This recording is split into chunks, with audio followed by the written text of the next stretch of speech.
Sadhguru, what is so wrong about praying for one's mother's health that a guru would never see his disciple again? Ramakrishna saying what he said, for Vivekananda he has set different standards.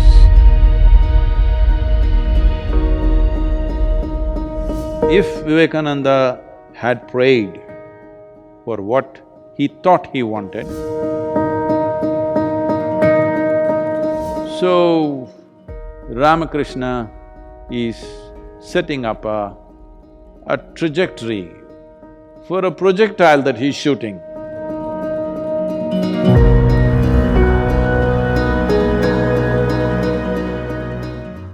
Namaskaram, Sadhguru. You have told us a beautiful story of Swami Vivekananda and Ramakrishna Paramhansa. Swami Vivekananda's mother was seriously ill, and Ramakrishna told him that had Vivekananda prayed to Kali for his mother's health, Ramakrishna would never see him again. Sadhguru, what is so wrong about praying for one's mother's health that a guru would never see his disciple again? Now you're exposing how horrible the gurus are.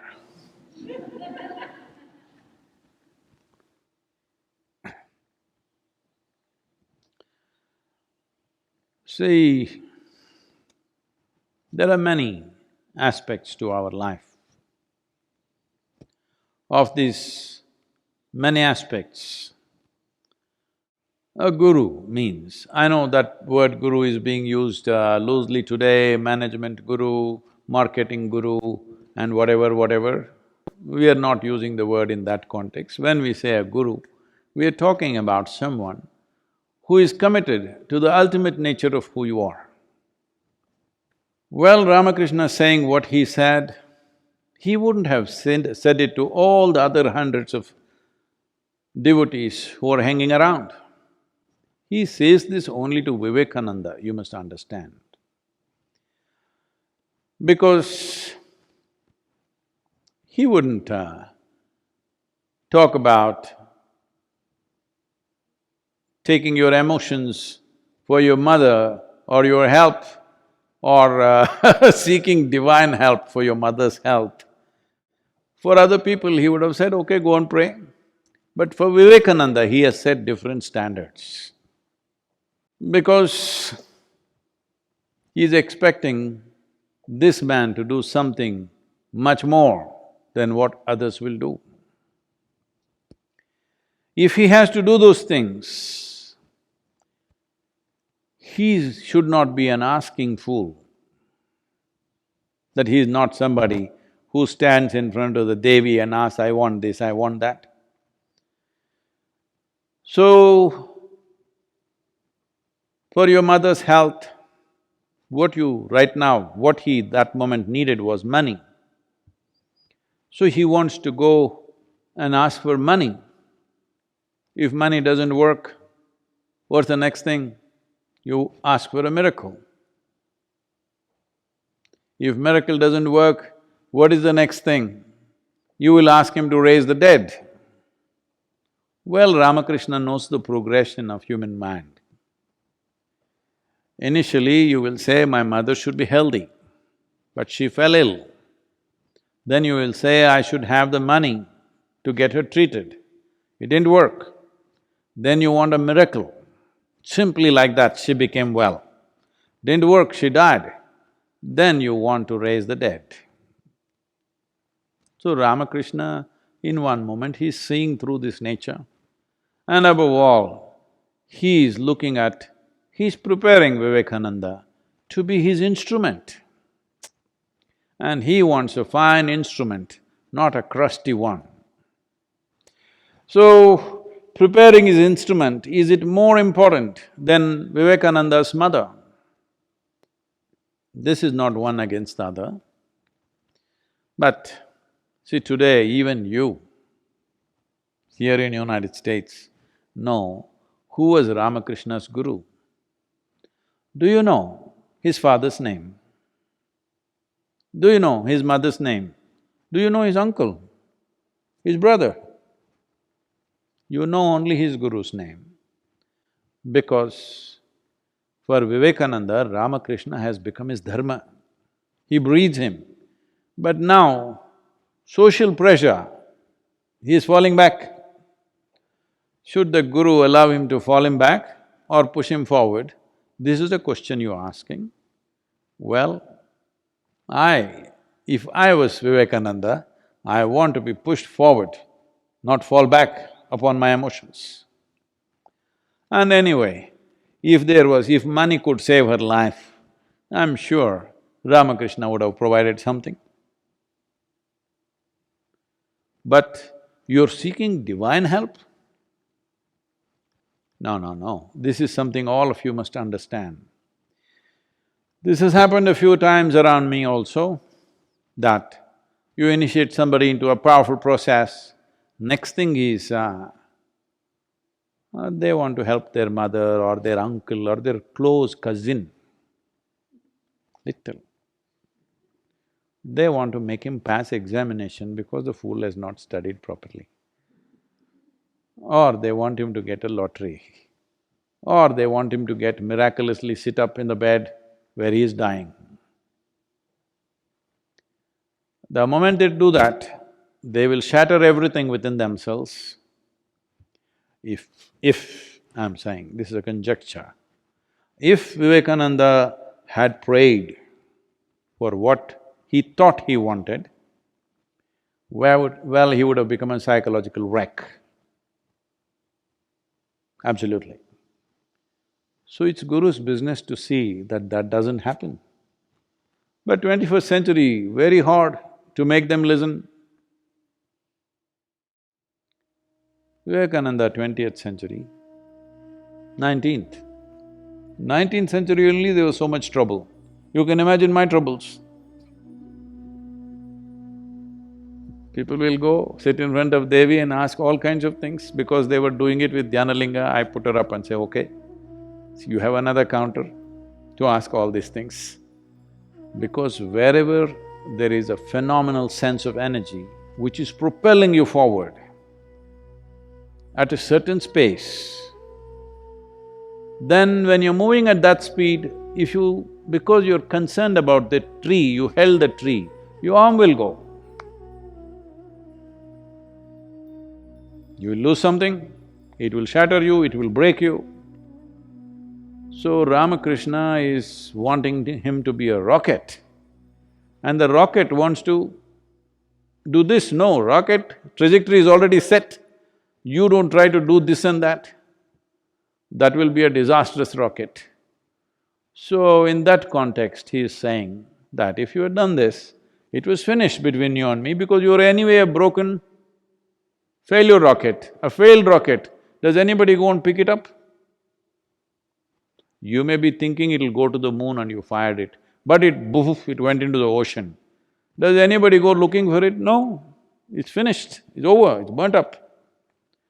So, in that context, Ramakrishna is saying, today, if you had done that, it was over because it would be not worth seeing you because you would be broken and you're gone. What do I do with a broken instrument? Today you have heard of Ramakrishna Paramahamsa because of Vivekananda. If that instrument was broken on that day, well, Ramakrishna's offering to the world would have gone completely waste. Well, I'm glad you didn't pick up Krishna, because Krishna said, when Arjuna said, I don't want to kill all these people, 100,000 men they're talking about. Krishna said, you must kill them, then you will realize. That is even a worse example, but that's the way it is. Because when you seek ultimate nature, when you seek the source of your existence, small things, arrangements in your existence doesn't mean anything. If it means something, you do something to somebody, not because it means something to me. Let me tell you this, today is Guru Purnima, I'll tell you, don't tell anybody, okay? Whatever I'm doing, serving food to people who are starving, free education that's going on to thousands of children, so health support, the health initiatives that are going on for people who are deprived of that, and planting trees, Kaveri, all this I'm doing because it means a lot to them, not because it means anything to me. If I close my eyes, I'm done with the world, with everybody. I'm talking not just about you or somebody, everybody, everybody, that means everybody. If I close my eyes, they're all gone, they're dead. But I do these things because it means so much to them. Without fulfilling those things, they will never even aspire for anything bigger.